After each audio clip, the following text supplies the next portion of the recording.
Daqui a pouco tem uma nova pesquisa IPEC encomendada pela TV Globo para presidente da República. A gente fez então um histórico dos últimos levantamentos do IPEC com foco no primeiro turno para a gente acompanhar e já começar a fazer aqui um esquenta para a pesquisa. Vamos lá, Yuri, Roberta, vamos ver aqui no telão? Aqui Temos os números das últimas pesquisas aqui na nossa tela, até para a gente já começar... Pesquisa que deve sair depois das 8 horas da noite. Vamos lá, Yuri. É isso. Tem essa linha aqui com o cenário geral estimulado, margem de erro de 2 pontos, como a gente sempre, e a gente vê um cenário de razoável estabilidade, né? E o que acontece? A gente vê essa liderança do ex-presidente Lula, que na última edição, semana passada, Roberta, deu um leve aumento dessa distância, ainda que na margem de erro, e tem sido a maior distância dos institutos de pesquisa. E a gente vê que a gente estava falando daquele cenário da terceira via, Simone Tebet, Ciro Gomes, ambos ali num segundo pelotão, e o presidente Jair Bolsonaro também conseguiu uma recuperação na série histórica do IPEC, até chegar aqui, né, há um mês, 15 de agosto, e veio mantendo esse mesmo patamar. A gente vai trazer mais alguns recortes aqui, Roberta, que são alguns dos segmentos mais disputados entre Lula e Bolsonaro. Vamos para a nossa primeira tela aqui, que é a questão da religião, dos votos, especificamente do segmento dos evangélicos. Confesso que eu esqueci de pegar o número certinho que o IPEC mede, mas geralmente é um pouco mais de 1/4 da amostra do IPEC se declara evangélico. E aí essa ampla liderança do presidente Jair Bolsonaro, quase próximo aí da metade dos eleitores, e o ex-presidente Lula tinha dado uma oscilada nas últimas e agora conseguiu, nessa última edição, antes da que a gente está esperando para sair hoje, o maior índice que ele registrou nessa série das últimas 4 semanas, Roberta. Temos também, vamos conferir o agregador de pesquisas? Daqui a pouquinho. Espera aí, antes tem um outro segmento que é importante também. Acabei esquecendo aqui das mulheres, que aí sim a gente vê o oposto. A maior dificuldade de Bolsonaro, e Lula, mantendo essa vantagem, também teve um pouquinho mais de abertura na última edição, 20 pontos de diferença. Se a gente comparar aqui, antes estava com 19 pontos de diferença. E cada ponto entre as mulheres equivale a 830 mil votos. Né? Que é então, um pouco mais da metade do eleitorado. Exatamente. Sim. A gente tem mais um recorte aqui, Sudeste. Temos Vamos Sudeste aqui da região, tela. que aí, falando geograficamente, é também o grande cenário em disputa. Aqui a gente está falando de mais de 4 em cada 10 eleitores que mora na região Sudeste. E aí o IPEC tem dado uma vantagem razoavelmente confortável de 10 pontos para o ex-presidente Lula na última edição, mas uma diferença que já foi mais próxima, aqui de 6 pontos. Lembrando que todas essas variações, de você pensar de 39 para 42, mesmo aqui os 33, 30, 32, está tudo dentro da margem de erro, porque essa margem de erro, ela sobe, ela fica maior do que no agregado geral, Roberta. Mas é um dos cenários que a gente vai ficar bastante de olho quando saírem os dados do IPEC hoje. Até porque foco nas campanhas dos dois mais bem colocados nas pesquisas, total no Sudeste a partir de agora. É a mexida que pode fazer diferença no total. Como o Lula tem uma vantagem ampla na região Nordeste, é aqui que Bolsonaro tem alguma chance de conseguir empatar ou eventualmente passar, de compensar aquela vantagem. Mas precisa abrir uma frente razoável, porque a gente está falando, região Nordeste, quase 30%, 27%, 28% do eleitorado, e aqui a região Sudeste, 40 e poucos por cento do eleitorado. Tem uma questão chave que é o que explica, nós já tratamos isso aqui no Arena, o porquê que o IPEC apresenta a maior diferença entre Lula e Bolsonaro. O IPEC de todos os institutos também é o que apresenta a maior proporção de eleitores até 2 salários mínimos, né? No último IPEC isso deu 57%, enquanto que na PNAD dá 40%.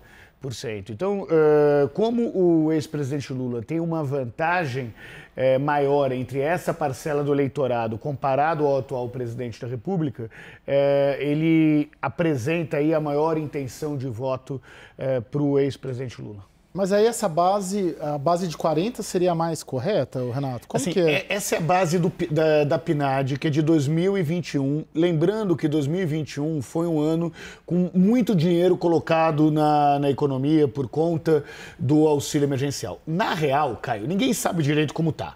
A diferença é que você tem o Datafolha e o IPEC, que não fazem um controle disso, ou seja, não é uma cota. Eles não procuram preencher exatamente uma uma cota como eles fazem para a população economicamente ativa, como eles fazem regionalmente. Para o sexo, para a região do país, que isso você tem dado, inclusive, do TSE, né? Por isso que varia de pesquisa a pesquisa que eles estão fazendo. Já quando nós vamos olhar a Quest do Felipe Nunes, ele controla. Tanto a Quest é a única que controla. 38, a Quest é a única. Eles deram 38%. Que é o número cravado da última PNAD. Agora, o que ninguém controla? Religião. Por isso que temos números tão dispersos. Do mesmo jeito que nós temos números tão dispersos de religião, nós temos números tão dispersos relacionados à renda. E a base, qual que seria o número mais aproximado para a gente? Seria o da PNAD? Seria o do agregador, seria o do agregador da CNN no Locomotiva. A vantagem do método do agregador é porque ele consegue tirar uma média ponderada de acordo com o histórico de proximidade que as pesquisas dos institutos tiveram com o resultado da última eleição e com isso dá uma média muito próxima. O que o agregador da CNN Locomotiva tem mostrado? Que isso varia de 9 a 11, 12%. Então não é os 15% do IPEC, está entre 9% e 11%, a diferença entre as duas candidaturas. Ela é menor do que mostra a IPEC e Datafolha, mas não o que mostra a Quest. Mas não é os 8% que a última Quest mostrava. Já a gente vai ver o agregador aqui na tela, tá? Bate um pouco com a percepção dos políticos, né? Quando a gente conversa com políticos bastante experientes, eles preveem uma eleição que está muito sedimentada, mas um pouco mais acirrada do que os números mostram. Antes da gente ver o agregador, pode ir sentando o Yuri, levantando o Meirelles, mas vou passar para o Felipe.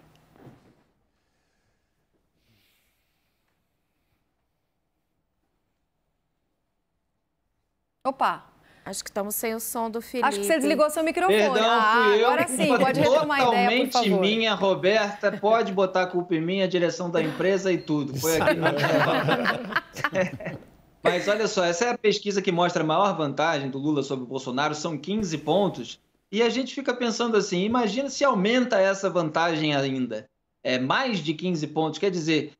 sempre vai ter as outras pesquisas para a campanha do Bolsonaro mostrar em forma de compensação em relação a essa. É difícil, porque tem esse ponto cego aí que a gente analisou outro dia, o Renato trouxe toda essa explicação bastante detalhada, o Yuri também.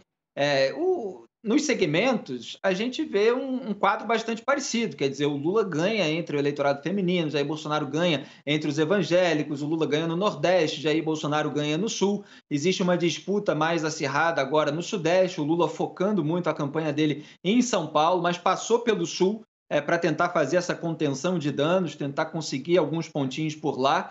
Jair Bolsonaro também passou recentemente pelo Nordeste para tentar fazer essa contenção de danos. Então a gente fica curioso, evidentemente, para o resultado. Mas mesmo que ele saia... hoje, por exemplo, para citar um exemplo, assim, a FSB BTG mostrou uma pesquisa com aumento ali, uma oscilação para cima do Lula, e com o aumento do Lula, a distância ficou em 9 pontos. Essa é uma pesquisa que já tinha 15 pontos de diferença.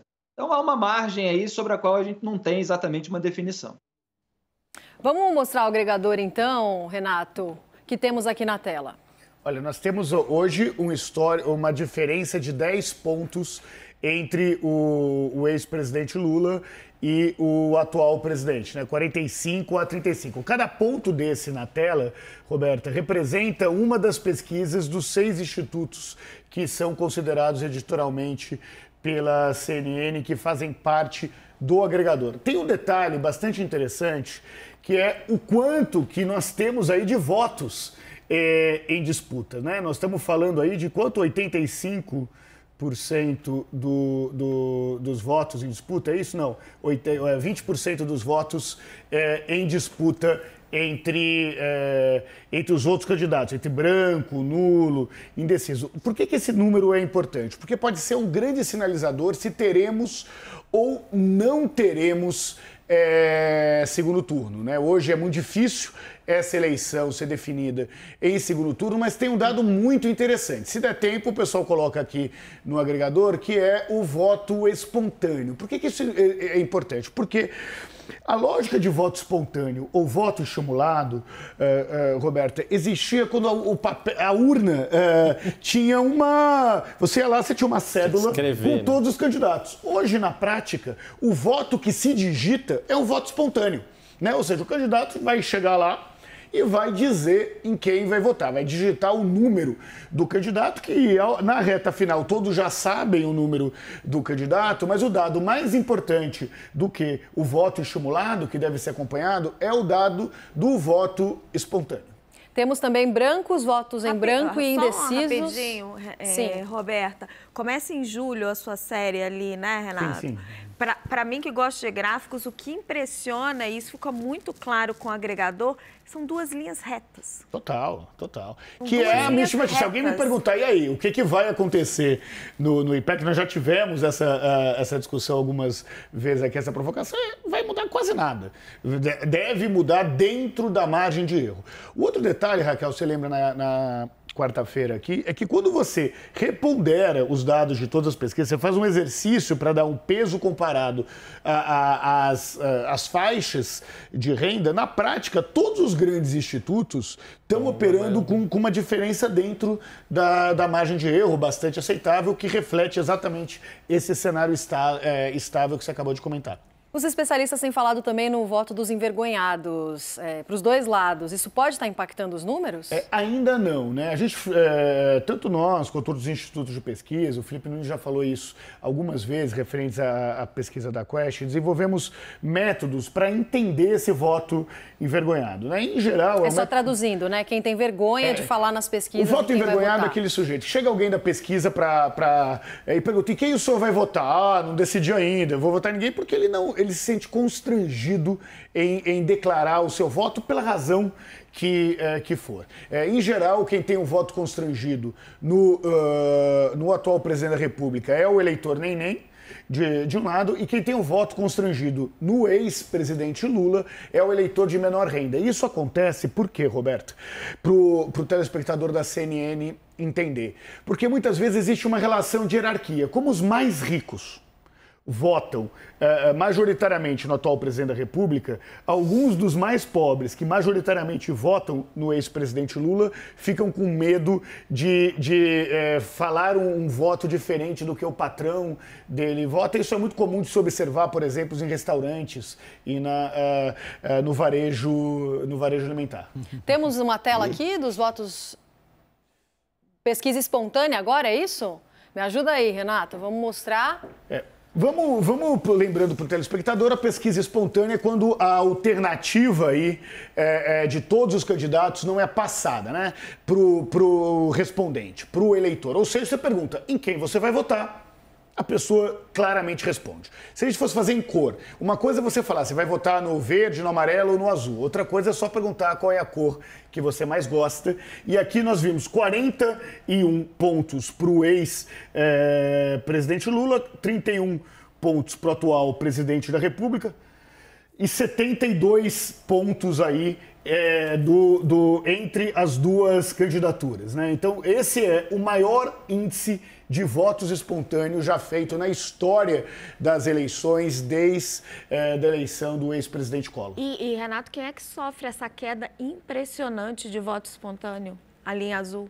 Não, isso daqui são os votos das outras candidaturas. Perfeito. Isso na pesquisa de hoje da FSB, inclusive, já aponta onde no voto estimulado, o total de votos das outras candidaturas caiu 5 pontos percentuais comparados à última pesquisa, o que é o início do voto útil. Obrigada, Renata.